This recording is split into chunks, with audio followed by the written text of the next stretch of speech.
Hi, Mystery Recapped here. Today, I'm going to explain a Japanese fantasy mystery film called Sakurada Reset. Spoilers ahead, watch out, and take care.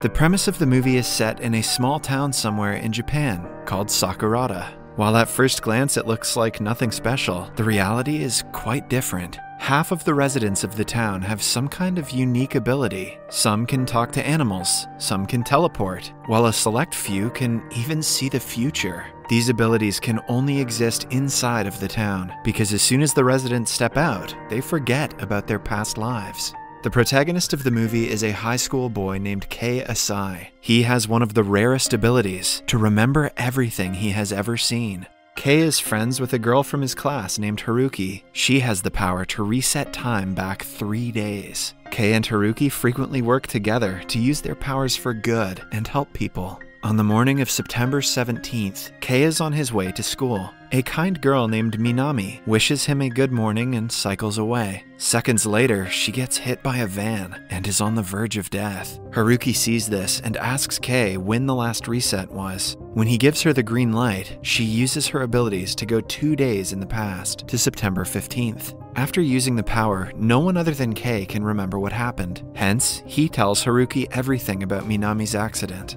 However, since they cannot forcefully change the present, Kei thinks of a different plan. He goes to meet a guy named Tomoki, who has the ability to talk to anyone telepathically. September 17th arrives again, and a few seconds before Minami's accident takes place, Tomoki telepathically asks her to stop.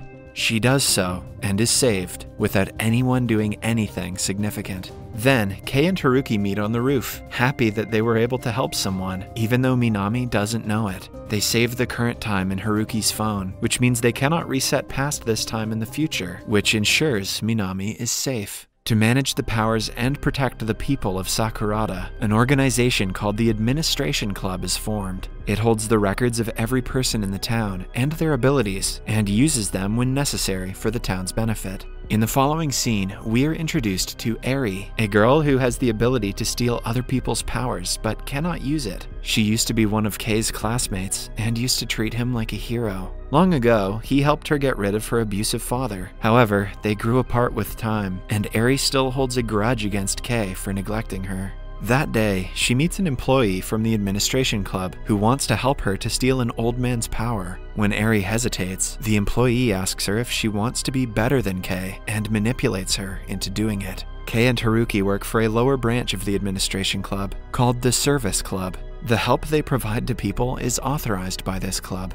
Later that day, Kei goes to meet the manager of the service club. He is told about an old man named SASANO, whose power was recently stolen by Eri. The club appoints him to meet SASANO and help him somehow. In the following scene, Kei and SASANO are together. He reveals that he could enter into any picture for 10 minutes before Eri stole his powers. But for his power to work, one must tear the picture right in front of where it was taken. How the hell did he figure that out? After the meeting, Kei gets a call from the manager who tells him that someone very important from the Administration Bureau wants to meet him and Haruki urgently. Kei is confused because he doesn't remember being acquainted with anyone from the Administration Club. Still, the next day, he and Haruki arrive in front of the club's special quarter. They are welcomed by a mysterious man who refuses to answer any questions. He politely brings him inside the building that looks like a maze. Haruki is asked to stay in the waiting room until Kei meets the important person, since the person can only see one of them at a time. They oblige, and Kei makes his way to the inner quarter. The VIP turns out to be a 70-year-old woman. She claims that she doesn't have a name and requests him call her the Witch. She has the rarest ability to see the future, which is why she has been trapped in the building for the past 51 years. The administration doesn't want someone with such a dangerous ability to live in society, and they also cannot let her go away and lose an asset to the town. Hence, they have been receiving her help to predict the future of the town, while simultaneously keeping her captive. This is honestly kind of what working from home feels like. A flashback shows us little Kei returning home from school one day. A stranger hands him a phone, urging him to talk to someone. The person on the phone is none other than the witch. She invites him to her town, knowing that his fate is to help its people. Kei obliged and never returned home to his parents since that day. Before the two can take the conversation any further, the guard interrupts them. Kei is asked to leave while the witch goes to talk to Haruki. Then, we see the old woman asking Haruki how much she loves Kei. Haruki replies that even if she has no limbs, no senses, and no thoughts, she would still love him. But if she was missing her arms, legs, nose, ears, mouth, and brain, would Kei still love her? To Kei's surprise, he meets Eri outside the quarters. She says she wants to steal Haruki's power next. Kei tries to ask her why, but they are interrupted when Haruki returns. Before Kei can save her, he is held back by a girl named Marasi. She has the ability to make things, feelings, and thoughts disappear at will and can kill Kei with a single trick. Holding him hostage, the girls steal Haruki's power. Before walking away, Marasi orders Kei to make a detailed map of the witch's lodge in order for the power to be returned. After the incident, Kei and Haruki return to the manager's office and meet their old friend Sakagami. His power is that he can transfer one person's ability to another. Since Kei remembers how Haruki used her powers, they hope they can transfer the knowledge from Kei to Haruki. They go through the procedure, but when Haruki tries to reset, the powers don't work. Later, Kei and Haruki are returning home when she asks him if their relationship is going to change now that she cannot help him anymore. Kei says he doesn't know, which hurts Haruki since she is in love with him. After dropping her off, Kei goes to meet the manager yet again and asks him how he knows Marasi. The manager is shocked but reveals that he used to be best friends with Marasi's elder brother who died in a traffic accident. A flashback shows us that Marasi, the manager, and their friend had barged into the administration's headquarters, threatening to blow up the building if they didn't help them resurrect Marasi's brother. But, as expected, the help never came, and Marasi became vengeful. Currently, her mission is to steal the power from the witch and take over the administration club with a more inclusive organization. This is why she wanted a detailed map of the witch's special lodge. Somewhere else, the old man, SASANO, tears a picture of his lover from 50 years earlier. When the picture comes to life, it is revealed that the woman in the picture is the witch. She was taken away from him by the Administration Bureau, which ended their relationship, but neither of them have stopped loving each other, even now. SASANO tells the young witch that he misses her, but she doesn't know how the older version of herself feels about him. She looks at his future and comments that they will need Kei's help.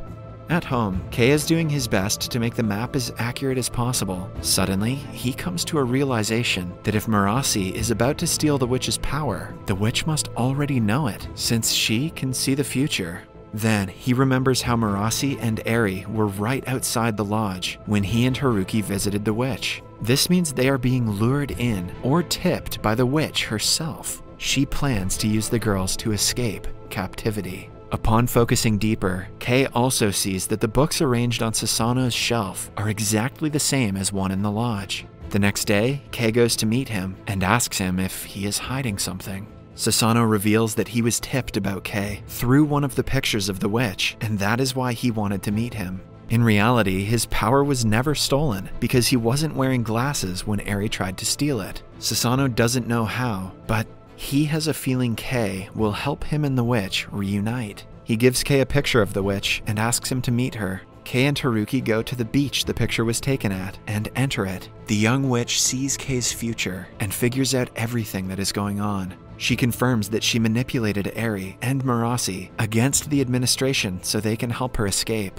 On September 19th at 9:18 p.m., they will come face to face with her older self. The group has to do something right then to save the witch and help her escape. After returning to the school, Kei and Haruki meet Marasi and give her the map. However, they refuse to keep their end of the deal until tomorrow, since it will be 3 days after the last reset, which means Haruki won't be able to change the past again. Kei has decided to help the witch, but not by hurting or deceiving Marasi. He gathers SASANO, Haruki, and 2 of his other friends, and makes an elaborate plan to execute the next night. At exactly 9:18 p.m., Marasi and Eri manipulate the guard and make him take them inside the lodge. Using the map, she reaches the witch's room. All this time, SASANO has been behind them, taking pictures of every open gate for later use. When there is only one door left to be opened, Kei stops Marasi and tells her that the administration club won't be defeated with this method. She extends her hand, threatening to kill him, but Kei doesn't stop. He asks Haruki to reset, which makes Eri laugh, knowing that Haruki cannot use her power until she gives them back. Suddenly, Kei asks Marasi to persuade Eri to return the power, and deliberately gets killed using her hand. Marasi is shocked because she never meant to hurt anyone. She breaks down crying and screaming at Kei's death. The only way for her to reverse what she did is by resetting time. She asks Eri to return Haruki her power. When Eri refuses, she is also manipulated mentally. In the end, Haruki gets her ability back. Before she resets time, Sasano gives the Polaroid pictures he took to Marasi. That way, she will not forget what happened when the time goes back to September 17th. Here's some pictures of the present so that you can remember the future when you go to the past. Simple, right?